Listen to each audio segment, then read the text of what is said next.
Censoring the facts turns our children into idiots. They claim it's for our safety. I'll tell you what it really is. Removing information that empowers all the citizens. The truth doesn't damage points of view that are legitimate. They're trying to change amen to amen and women. How'd we let them make praying a microaggression? All right. Good evening, ladies and gentlemen. I hope you all had a wonderful day. So the LaPorte County Election Commission had a special meeting today.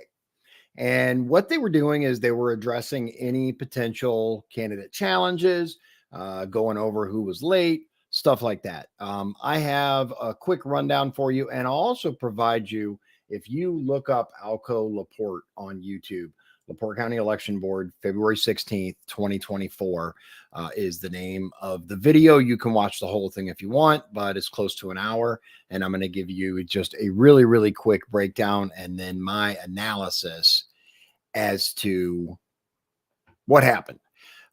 Pretty much the first thing that happens is Heather Stevens votes to appoint Brody Schaffner, the president.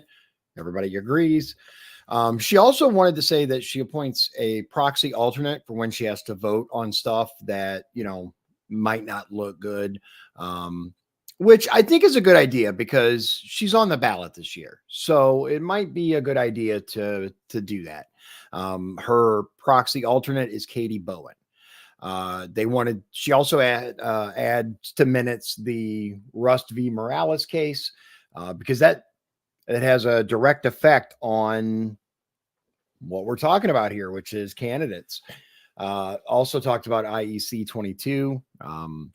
And they also voted on a resolution to allow opposed precinct committeemen to work as poll workers. All that is allowing people to work the polls. The way that it was before was basically if you're on the ballot, and I do agree for like county level jobs and stuff like that, you shouldn't work the polls if you're actually on the ballot, regardless of how you do it.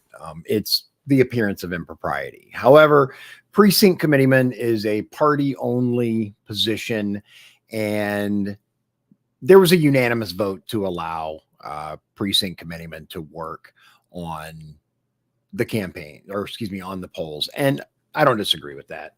It was a unanimous yes. Teresa Massa. Anyway, at the 4-minute, 20-second mark, she introduces herself and you get to meet her. If you like, I can play that. It's just kind of new, I think. Then they brought up something very, very interesting. Now, at the 5-minute and 30-second mark, Mr. Gautama Logwood, I think Gautama, I'm going to tell you. So Alco is the company that does these meetings, right? They're the ones that we pay, you and I, with our tax dollars, we pay Alco to stream these meetings and to be able to view them. The audio is absolutely atrocious. This is not edited. I'm gonna take it to here so that you can hear exactly how bad this audio is. I'm like frankly embarrassed that my tax dollars have been spent, and this is what we get. Let me share this for you, and you will see what I'm talking about. Okay, I'm gonna throw myself down here. Actually, I think I might be up here. There we go. All right, here we go. Again, this is unedited audio. Is there a second? I'll second. All in favor, say aye. I'll get the draft done. Okay. Complaint filed regarding possible campaign finance violations against the Democratic Civic Club of LaPorte County. Where is the complaint? All right, here it's coming. Do we have Mr. Logwood? Where are you? If you'd like to step forward, please. Here it comes. Big crackle. Raise your right hand. Promise to tell the truth, the whole truth, and nothing but the truth. Absolutely. And what's your name for the record? His full name is Gautama Octavius Logwood. And you find I had to watch that several times to understand what he's even saying. Gautama Octavius Lockwood is what I finally got. Logwood. The audio is atrocious. Again, here it is. Full name is Gautama Octavius Lockwood. All that crackling and stuff, that's them. That's not me. Really, really annoying. But here he goes on to introduce himself and talks about what, in his opinion, is a serious issue. What he's saying is that the LaPorte County Democratic Civic Club, whose president is an individual named Jim Kimmel, who I don't know, that they have basically donated more to a candidate than they're allowed. The statute states can't give more than $1,000 to a candidate. He says it happened numerous times just in the last year and went unreported. He says there's at least 4 or 5 violations, but he's unclear on the statute whether it's cumulative donations of $1,000 or just a single donation of $1,000. He says if it's cumulative, then there are a bunch of instances. Just kind of for reference, this guy had joined this Democratic club, and he during his testimony, he says he had joined, he brought some people in, about 30 people, he says, donated $2,000, somewhere between $1,000 and $2,000 of his own money to the club, solicited $2,000 in donations, was put in charge of the golf outing. There were some concerns about the money. Basically, they didn't have an EIN, which is an employer identification number, and it's required in certain instances for political groups, PACs, whatever, to get a bank account. Now, I guess they've had their bank, if they do have a bank account, which I don't know if they do. There was no confirmation of that. But nowadays, in order to get a bank account, you have to have an EIN. So it is possible that they were grandfathered in and they have an account that predates that. But I don't know. Either way, so he ran across some irregularities that he went to leadership about, and leadership didn't give him the responses that he wanted, or didn't give him any responses. They missed out on several donations that way. So ultimately, he says there's no way to track this money because they're not filing reports. When you are under a $5,000 threshold, you don't have to file reports. Once you reach $5,000, then you have to file reports. And their claim is that they don't reach the threshold, right? His claim, which he was in the club, and actually, I guess was an officer, or at least was in charge of a golf outing. And his claim is that they actually are above the threshold and should have been filing these reports. This is very interesting. It's going to turn serious because ultimately the board has the authority to subpoena, and that's what they're choosing to do. If you want to know the whole thing, it starts about the 5-minute and 30-second mark. Again, he introduces himself around the 12-minute mark. He talks about issues with filings and how improperly named, etc. He says the club has around $17,000 to $18,000, which obviously is way above the $5,000 threshold. They can't give more than $1,000 to a candidate, but it's happened numerous times and is unreported. He says that several candidates have put it on their forms. They're honest candidates. They put the donation on their forms. He says you'll have to pull the candidate forms in order to get that. But yeah, at the 14-minute mark, which I think this is very interesting, and he does make a really, really good point. Let me get to it because this is important. And I'm going to say this. The guy, he's a Democrat, but he is what I consider a JFK Democrat. He's not a raging progressive. He comes across as reasoned and intelligent, and we're going to let him tell us about this. Here you go. Age where everybody's worried about where money is coming and going from a political party. I would think this would have been of utmost importance and caught at some point in 10 to 12 years. Let's back it up just a little bit. I want to look. Okay, so it looks like about the And if 1350. there are candidates that did not put that on their campaign finance report, There you go. we have no record of where that money went, or what it did, or where it came from, or anything else. In the day and age where everybody's worried about where money is coming and going from a political party, I would think this would have been of utmost importance and caught at some point in 10 to 12 years. Any questions?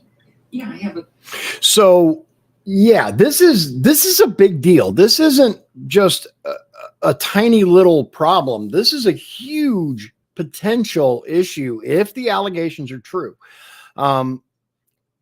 The lady here goes on to ask, basically, you know, do you have an EIN number? Because I thought there was one required. Like I said, it is possible that they got grandfathered in without one.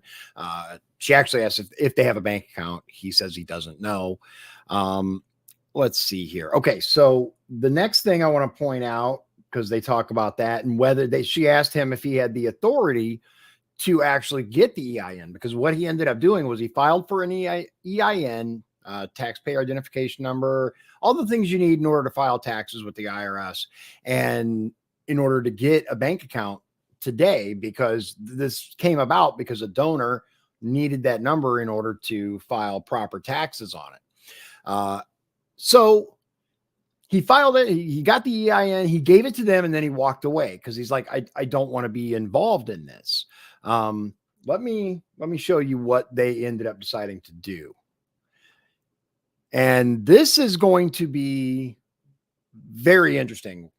I don't know how long this process is going to take personally, but here we go. Yeah.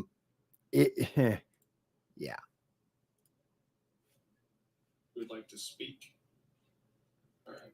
And there's no one there from the committee. I have an idea of what I want to do. The statute says that this board has subpoena powers. I would like to move forward with that. However, the way I read the statute is it's the board, not just any one member. So with that, I would make a motion that we subpoena the financial records of this organization going back to 2011. Do we want the treasurer here as well? Yes, and so that's part of my second suggestion is that we table this until we get those records, and then we have another meeting where the Civic Club is notified. I'll second that. All in favor, say aye. I, Okay. So it unanimously passes. What they're going to do is they're going to get a subpoena for the records, and they're going to request that the treasurer appear once they get the records and I have an opportunity to go through them. That's a big deal. I mean, a subpoena is a court order, and they're going to take it to the sheriff, which they talk about. They take it to the sheriff in order for the sheriff to serve the subpoena. This is a big deal for LaPorte County. And I'll say this, the gentleman that brought this forward, it would have been very, very easy for him to encounter this and go, man, whatever, you guys do your thing. Instead, he chose to speak up. He chose to come to the, because he didn't have to do this. He had already walked away. He was done. Good on him. Good on him. We need more people like that in this county. So I asked him, I'm going to give you exactly what he said. After the meeting, I had asked him if he had a statement that he would like on the record. And let's see here. I wrote it down. He says, I just want to say that this type of thing can't continue and still have good governance in this county. It is essential to have two functioning organizations in the form of political parties to vet one another in civil professional discourse in order to get voters engaged in local government and restore some faith in the system. It may be it may get tough for Democrats to swallow now, but ultimately we will heal stronger in the broken spots, as Hemingway once said. And I agree with him. It's going to be ouch, right? For those people that are involved, especially for the ones that are just members of the club. You didn't do anything wrong. Ouch. You know, you hear that your club's under investigation, and what are they doing? What are they looking for? Anyway, so again, if you want to hear the subpoena thing, it's about at the 18-minute mark. Taylor Van Sickle introduces herself. She is the deputy for the election board, and she pulls out the campaign reports that they're going to deal with. The first stack is candidates without a CFA1, which is the statement of organization that all candidates have to file for county positions, or that they're running for. And the deadline was missed. Basically, they didn't turn it in, and the board will look at them. The campaign finance reports were due by January 17th, 2024, by the noon deadline. So January 17th, 2024, 12 o'clock noon. Multiple candidates missed the deadline. The fines assessed were $50 per day. Heather Stevens asked if the courthouse was closed, because there was a day where the courthouse was closed, but it was 2 days later, which was on the 19th. These were due by the 17th. So Mr. Schaffner says he warned everyone last year about this. And he did. He did. He had said very clearly that the election board was going to start enforcing these rules for candidates who were not on time. Candidates who were late, you guys are going to get fined. So, and so I see 3-9-4-16 assesses the fine as $50 per day up to $1,000 max. Heather Stevens made sure, she's like, so is everybody getting fined, or are we doing? He's like, no, everybody's exactly the same. No favorites. Everybody's equal. And I personally appreciate that. Now I'm going to tell you, one of the people who was late is my darling, loving, amazing wife. So this actually does personally affect me. She did get fined $50 because she was an hour, actually a little over an hour and a half late. So it does affect me. I'm going to give you guys the list real quick. So here we go. Sean Fitzpatrick, who recently stepped down from Michigan City Council, he turned his in on February 2nd, 16 days late, $800 fine. At the 24-minute mark, I'm going to show you, we actually have a member of the audience who just walked up to the microphone and says something. He wants everyone to, let's see. He wants them to not just give the interpretation. He wants them to give the actual thing. I don't know if this is going to work. We'll see. I don't know why it's doing this, but let's see. There we go. And $50 a day? Yes. It's $800. That's Fitzpatrick. Mike Schultz, you refer to the statute, but you're only reading excerpts from the statute of your interpretation. Could you read the full statute so we can understand what is in the full statute without the commentary of how you believe it is? Sure. Thank you. Yeah. Which part? You want the subsection or the? I want the part where it talks about that the board has the authority. I don't know if it says may, shall, whatever it says in there, but that's what I'm asking, that where the authority lies. Sure. And how it's to be applied. Thank you. Yes, sir. This subsection applies to a person who's subject to a civil penalty under subsection A1 or A2 for a delinquent report or statement. If the commission, I'm sorry, I'm on the wrong one. Yeah, I'll skip ahead because it takes him a minute to find it. Nope. Yeah, it's fine. Now, Mike Schultz is the current assessor for LaPorte County, just so you know. And again, I call attention to the terrible audio.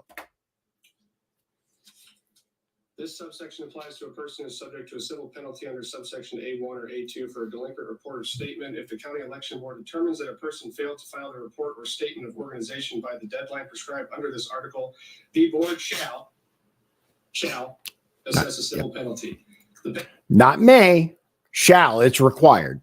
penalty is $50 for each day the report is late, with the afternoon of the final date for filing the report or statement being calculated as the first day. The civil penalty under this subsection may not exceed $1,000 plus any investigative costs incurred and documented by the board. Okay. So shall basically is required too. So let's see here. So again, Sean Fitzpatrick, 16 days late, $800. Elizabeth Bergeron, 1:38 p.m. So 1 hour, 38 minutes late, which counts as a day, $50. Denise Ebert still hasn't filed one. She is assigned the max fine. Now, Mr. Schaffner said he can't vote on that one as he's the attorney for Wanata. I personally had no idea why that matters. I guess he has to work with Denise Ebert, so that's why he didn't participate in the vote. I can understand that. You know, it's somebody you work with. And it just avoids any impropriety or even the semblance of impropriety. Rodney McCormick Sr., he filed on February 5th, so his fine is $950. David Whitfield still hasn't filed, $1,000 max, still hasn't paid the previous fine. Joshleen Denham, no file, $1,000 max. Tom Fath was 10 minutes late. Poor guy, $50. And he even says, if we make an exception for one, so yeah, 10 minutes late, $50 fine. Steve Hollifield, he's running for LaPorte County Commissioner. And I'm real quick, because I've had some questions. So Mr. Hollifield had set up an interview with us, was going to come to our studio and chat with us. So he picked the date. He picked the time. About 3 weeks in advance, we had this all set up. The night before, Mr. Hollifield contacts my scheduling team and says, hey, I'm not going to be able to make it. I have a couple of appointments that I forgot about. So I have a conflict of schedule. We asked him, I actually had my gentleman ask him if he wanted to do it later that day at a different time, whatever. I'll get back to you. Okay, fair enough. We'll give him another chance because you and I deserve to hear what he has to say and what kind of person he actually is. So he was 1 hour and 2 minutes late, $50. Ernest Summers, he turned in a different form that was required, but did not file his the proper report, so $1,000. Mike Rosenbaum, he is running for, I think, auditor. He turned his in January 23rd, $300 fine. Joey Wensky turned hers in on the 26th, $450 fine. Now, all of those are from the 2023 election year. Taylor says she went back to find open committees that have not been filing, and she has a stack of notices. A lot of them haven't filed anything at all. She has a couple that she had questions about. They didn't write the name of a committee, but still signed it. All notices were sent out by mail except Nathan Patrick. He ran in the commissioner primary in 2022. So they had to email him, but they do not have a current address on file. He actually moved out of Indiana. He moved to like Wyoming or something. So when were they due? Some were due in 2022, the rest January 17th. Heather Stevens did bring up a good point. She says, everybody listen, you need to file these, even if you're running for like township board, you don't know how much you're going to get paid, etc. If you don't want to file them, just disband the committee in between elections. You can always make a new committee. Taylor did ask them to look at them. There were some issues with some of them. The board looked at a couple. Heather Stevens motioned to consider 3 of them defective. It passed. I can give you the names, but it's not a big deal. So then they give this big stack of max fines. So the way that the gentleman had worded it, it was, you could consider Mr. Schaffner. He had said, well, let's do all of these max fine, and just, go down. And Heather was like, okay, but not all the previous. Cause like Elizabeth Bergeron will go from $50 to $1,000. And that's not really, that's not really right. So shout out to Heather. Thank you for clarifying, because it could potentially be looked at. No, it was just the stack that he had in his hands currently. And here are the names. I'm going to run through them really quickly. All of these people received a $1,000 fine. Brian Gray, Scott Bell, James Arnold, Paul Vincent, Nathan Patrick, Jeffrey Sellers, Michael Ducey, Amy Jackson, David Whitfield, Marcus Walker, Rudolph Lexer, Tony Wallace, Brett Parks, Aaron Kirk, Sherry Morris, and they also added Leo Spence on there. Now, we had a couple of candidates withdraw. We had Carrie Kirkham withdraw from Scipio precinct committee person, and John Waltz withdrew his candidacy for LaPorte County Council. There are 17 candidate challenges. Now, they did not have the hearing for the candidate challenges. That is next Friday, noon to 4 p.m. I will be attending and I will report. But here are the names that are going to be challenged. Well, that were challenged, and they're going to hear them. They have to notify them, which they already sent the notices out, and hopefully the challengers will show up. So Judy Davis, she was running for coroner. She was challenged by Len Swanson. Swanson's claim is that Judy Davis has no primary votes, and she does not have a chairman letter, which that's the requirement. You had to have had 2 primary votes, which I'll get to in a moment. That actually involves the Rust decision. But prior to Rust's lawsuit, you had to have voted in the 2 most recent Republican primaries, whichever ones you voted in. And Republican if you're running Republican, Democrat if you're running Democrat. You need to have voted in 2 primaries. Lynn Swanson claims that Judy Davis has not voted in any primaries, and she also did not have a chairman's letter. If you don't have 2 primary votes, you can ask the chairman of your county party to write a letter saying, yes, you are a member in good standing of said party. Again, be that Democrat or Republican. Alan Stevens was asked, does she have any primary votes? He confirmed that she neither has primary votes, nor did she receive a chairman letter. So this is very interesting. The next challenge was Rich Mrazinski, who is the current commissioner, one of 3. They call him Snakes.